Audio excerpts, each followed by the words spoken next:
Morning student. चलो हम सीखते हैं NCERT 7th class NCERT math solution exercise number 11.1 exercise number 11.1 का 7th क्लास एनसीईआरटी का सॉल्यूशन करते हैं। ठीक है, क्वेश्चन टोटल एक्सरसाइज का क्वेश्चन 8 है, इसमें 1 से लेकर हम 7 तक सॉल्यूशन करेंगे। कौन सा 7th क्लास का? NCERT 11.1 exercise. चलिए फर्स्ट नंबर क्वेश्चन हम देखते हैं। फर्स्ट नंबर क्वेश्चन क्या कह रहा है, देखिए फर्स्ट नंबर क्वेश्चन क्या कह रहा है। The length and the breadth of the rectangular piece of land are 500 metre and 300 metre respectively. Find the its area a cost. पहला पूछा एरिया बताइए, फिर बोला the cost of land 1 metre square equal to land of cost 10,000। मतलब 1 metre square का जो rate है जमीन का वह है 10,000 रुपीज़। तो टोटल जो एरिया का उससे इसका मॉडल लगा। तो चलिए सबसे पहले हम देखते हैं कि एक रेक्टेंगुलर ऐसे करके क्या है, रेक्टेंगुलर फील्ड है, ठीक है, जिसकी लंबाई है 500 मीटर। कितना है? 500 मीटर। और ब्रीथ जो है वो है 300 मीटर। तो इसका बोल रहा है कि एरिया बताइए। तो एरिया ऑफ रेक्टेंगल क्या होता है? एरिया ऑफ रेक्टेंगल क्या होता है? वो होता है length into breadth. Length into breadth. लंबाई क्या है हमारे पास? 500। ब्रीथ क्या है? 300। हम मल्टीप्लाई करेंगे 5 3 15 और 4 0 पीछे लग जाएगा 15 मीटर स्क्वायर। ये हमारे पास क्या आ गया? एरिया आ गया 15,000 1,50,000 मीटर स्क्वायर। सॉरी, ये एरिया गया। अब बोला कि 1 metre square equal to cost equal to 10,000 rupees. 10,000 rupees.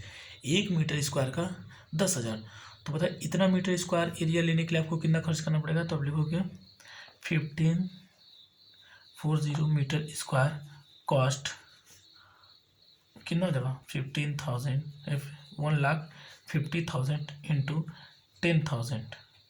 ठीक है, अब आपके पास आएगा 15 4 जीरो ये और 4 जीरो ये 8 जीरो 3 4 5 6 7 8 1 10 100 1000 10 लाख 10 लाख करोड़ 10 करोड़ अरब। ठीक है, इतना आ गया आपके पास रुपीज़, इतना आपको खर्च करना पड़ेगा। चलिए क्वेश्चन नंबर सेकंड चलते हैं। क्वेश्चन नंबर सेकंड क्या करें, क्या पूछा था देखिए ना, इसमें एरिया गया। एरिया निकालने के बाद हमने क्या किया, 1 मीटर कॉस्ट का प्राइस 10,000 दिया था, 3 मीटर स्क्वायर क्या करेंगे उसमें मल्टीप्लाई कर देंगे तो टोटल रुपीज़ आ जाएगा कितना आपका खर्च होगा उतना एरिया ले। Find the area of square park whose perimeter 320। कोई स्क्वायर है, क्या है? कोई स्क्वायर है। ऐसे स्क्वायर हो गया। स्क्वायर का क्या खासियत होता है? चारों साइड इक्वल होते हैं। तो चारों साइड इक्वल होंगे तो ये भी एक्स होगा, ये भी एक्स होगा, ये भी एक्स होगा, ये भी एक्स की भी हम मान लेते हैं। लेकिन इसका दिया गया है पेरीमीटर। आपको क्या दिया गया है? पेरीमीटर। तो पेरीमीटर क्या दिया गया? पेरीमीटर दिया गया। तो पेरीमीटर ऑफ स्क्वायर दिया हुआ है आपको पास 320 मीटर। 320 मीटर। अब पेरीमीटर ऑफ स्क्वायर क्या होता है? पेरीमीटर ऑफ स्क्वायर होता है क्या फार्मूला? वो होता है 4 इंटू साइड। क्या होता है? 4 इंटू साइड। तो अगर हम पेरीमीटर की जगह 320 रख दें और 4 इंटू साइड कर दें तो हमारे पास साइड की वैल्यू क्या हो जाएगी? साइड को यहीं रहने दो तो 4 किधर आ जाएगा? इधर डिवाइड में 4 इंटू 30 तो आ गया 80 मीटर। साइड क्या आ गया? 80 मीटर। 320 है ना पेरीमीटर।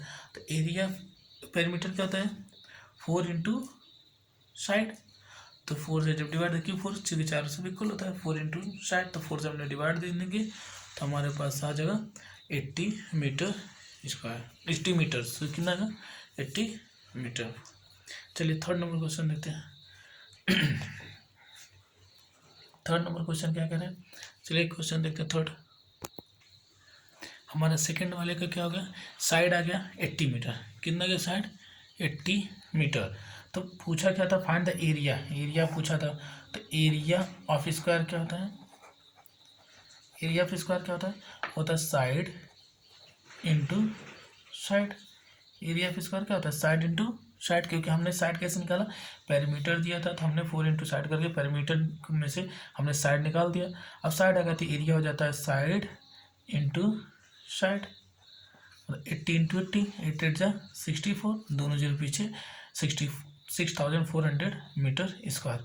ये हमारे पास क्या गया, एरिया आ गया उसका।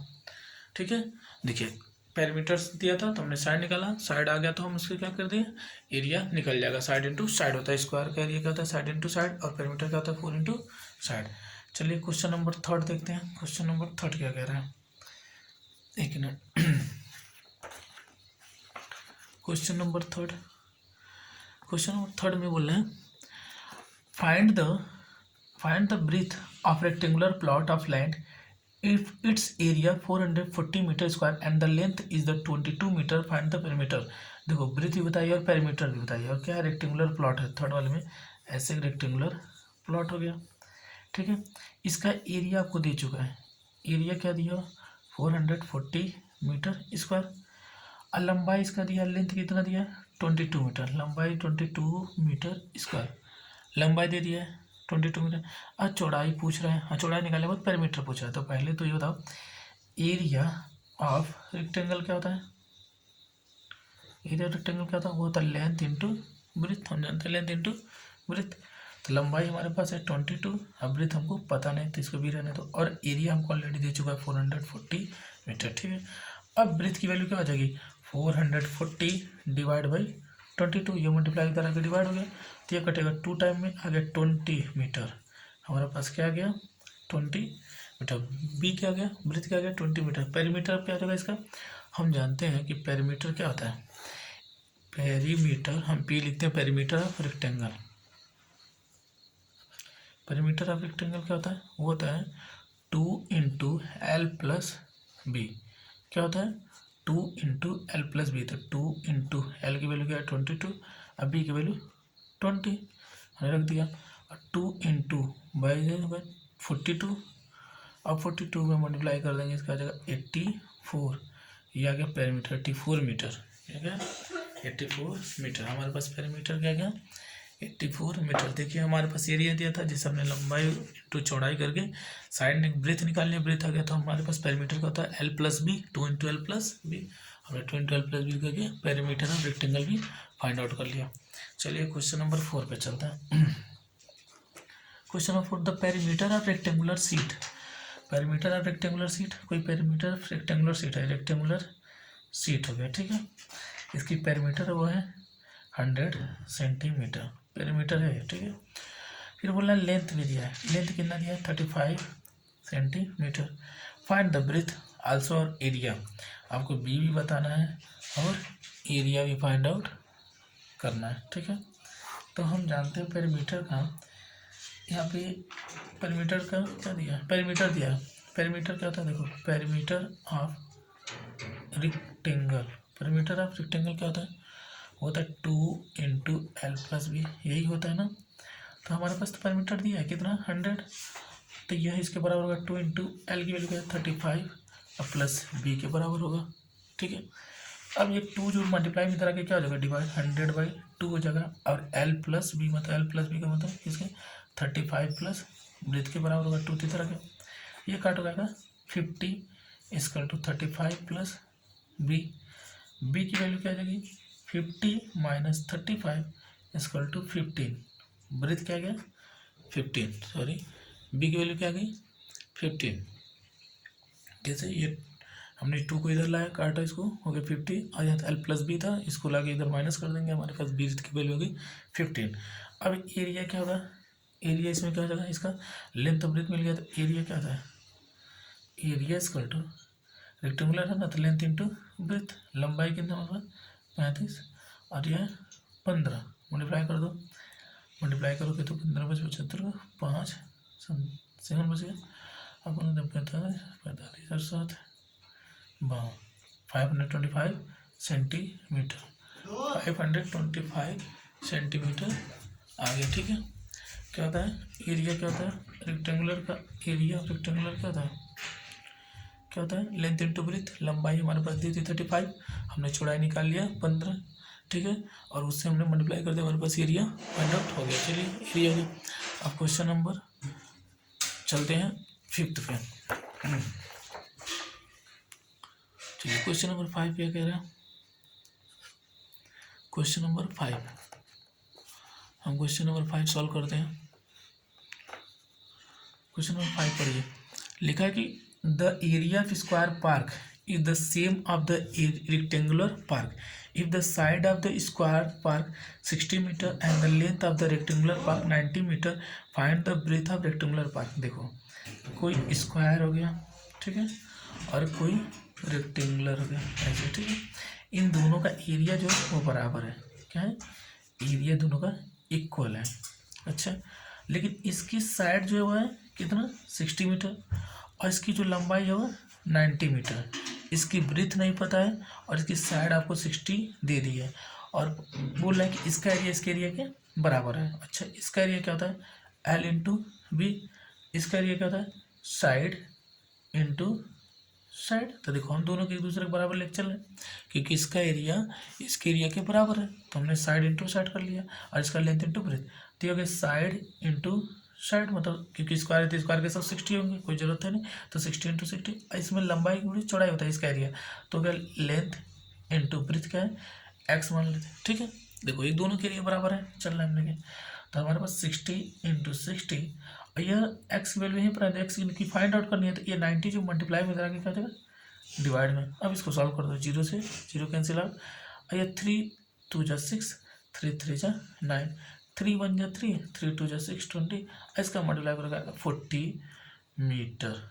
मतलब इसकी रेक्टेंगुलर प्लॉट की जो ब्रेथ थी वो कितनी आ गई?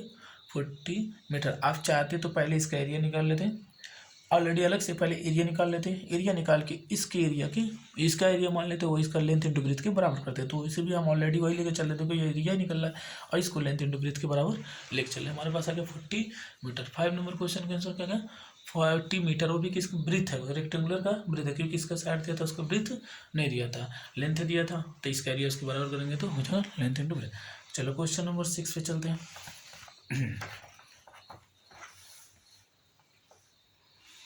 क्वेश्चन नंबर 6 क्या कह रहा है? Question number 6, a wire is the shape of rectangular, it is length is the 40 centimetre and breadth 22 centimetre. कोई वायर है उसको ऐसे करके रखा हुआ है रेक्टेंगुलर में, ठीक है, तो उसका जो लेंथ है वो आ रहा है 40 सेंटीमीटर और जो ब्रेथ आ रहा है वो 22 सेंटीमीटर है, ठीक है। मतलब if the same wire is a rebend, ऐसी वायर को रीबेंड करके स्क्वायर बनाता है, मतलब एकदम बिल्कुल स्क्वायर ऐसे बना देता है इसको बेंड करके, ठीक है। स्क्वायर मतलब जिसके चारों साइड इक्वल होने चाहिए। बोला कि will be the measuring of is also find which shape of enclose more area. मतलब बोला कि इसका जो बना हुआ स्क्वायर इसकी साइड बताइए, मतलब ये साइड कितना होगी और एरिया भी इसकी बताइए, ठीक है। तो आप समझ सकते हैं जो इसका एरिया होगा वही इसके एरिया के बराबर होगा। क्यों? क्योंकि वायर तो वही है, यही वाला वायर जो रेक्टेंगुलर पीस में था इसी को रीपेंट करके स्क्वायर बना गया, मतलब इसकी एरिया इसके एरिया के बराबर होगी। तो हम लिख सकते हैं स्क्वायर का एरिया क्या होता है? वो होता है साइड इंटू साइड। इसका एरिया क्या होता है? Length into breadth. क्यों एरिया दोनों का बराबर कर रहे हैं? क्योंकि यही वाली वायर को स्क्वायर बना गया, मतलब जितना जगह इसमें लिया था उतना ही जगह इसमें मिलेगा, तो एरिया दोनों का सेम होगा क्योंकि वो वायर उतना ही है, ठीक है। चलिए, तो यहाँ पे 40 इंटू 22 और आप जानते हैं कि इसका क्या होता है? साइड इंटू साइड, मतलब एक्स इंटू एक्स स्क्वायर हो जाएगा एक्स का स्क्वायर। क्या हो जाएगा? एक्स का स्क्वायर, क्योंकि साइड इंटू साइड था। अब हमारे पास जो इसकी वैल्यू आएगी उसको मल्टीप्लाई करोगे तो क्या आएगा? 4 दूनी 8, 9 दूनी 8, ये आ गया इतना। ये क्या गया? इसका एरिया इसके एरिया के बराबर हो गया ना, बेटा स्क्वायर। अभी तो इसका एरिया इसके एरिया के बराबर आया है, तो क्या ये किसका स्क्वायर है बताओ? ये किसका स्क्वायर हो जा रहा है? किसकी स्क्वायर है वो? चलिए देखिए, ये हमारे पास इसका क्या इतना सेंटीमीटर स्क्वायर एरिया और इसका एरिया क्या है? एक्स स्क्वायर, ठीक है ना। ये तो इसका एरिया आ गया 880 सेंटीमीटर का। ये होता है पैरामीटर। क्या होता है दोनों का पैरामीटर? देखो रेक्टेंगल का पैरामीटर होता है 2 इंटू एल प्लस बी, इसका पैरामीटर क्या होता है? 4 इंटू साइड, 4 इंटू साइड होता है। तो ये तो हो गया रेक्टेंगल के लिए और ये बराबर हो गया स्क्वायर के, क्योंकि पैरामीटर भी तो दोनों का सेम होगा, पैरामीटर दोनों का सेम होगा, क्योंकि इनका एरिया सॉरी सेम नहीं होगा।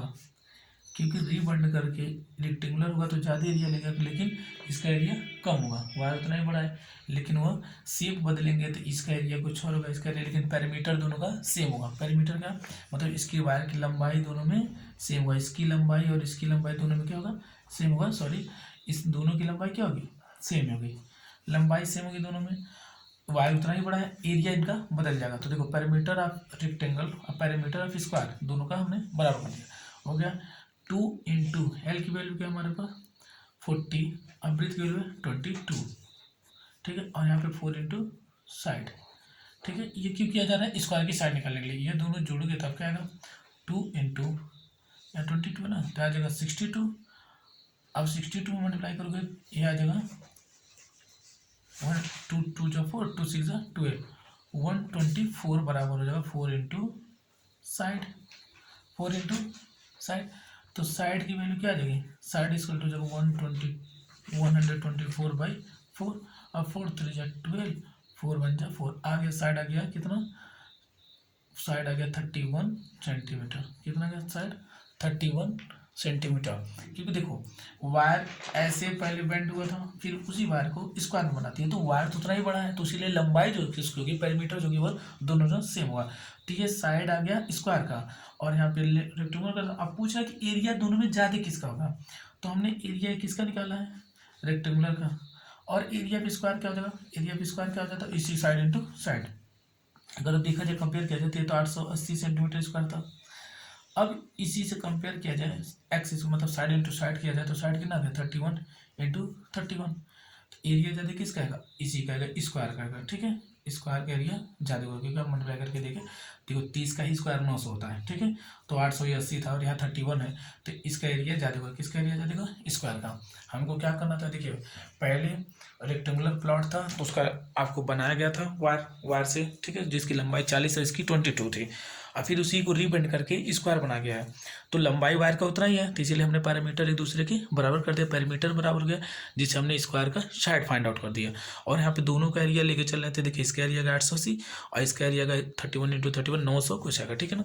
तो ये एरिया सबसे ज़्यादा किसका होगा, स्क्वायर का। ये पूछा था कि एरिया किसका ज़्यादा होगा, तो हमको पहले तो साइड जरूरी था, हाँ साइड हमको निकल सकता था तभी जब हम इन दोनों के पैरामीटर एक दूसरे के बराबर करते हैं, क्योंकि एरिया बराबर नहीं होगा, क्योंकि रेक्टेंगुलर का प्लॉट अलग है, उसकी साइड अलग है, और स्क्वायर का साइड अलग है, ठीक है। I hope you understand, please like करिए, सब्सक्राइब करिए।